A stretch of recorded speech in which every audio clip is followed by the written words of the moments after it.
رانی کا اصل نام ناصرہ تھا، جو اپنے وقت کی مشہور گلوکارہ مختار بیگم کے ڈرائیور کی بیٹی تھی۔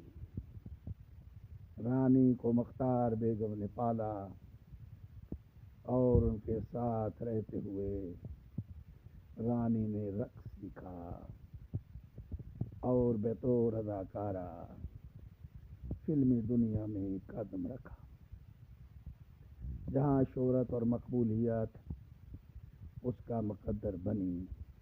لیکن رانی اپنی ازدواجی زندگی کے دکھوں اور صدمات سے ایسی نڈھال ہوئی کہ کینسر جیسے موذی مرض میں مبتلا ہو گئی اور زندگی کا سفر تمام کیا۔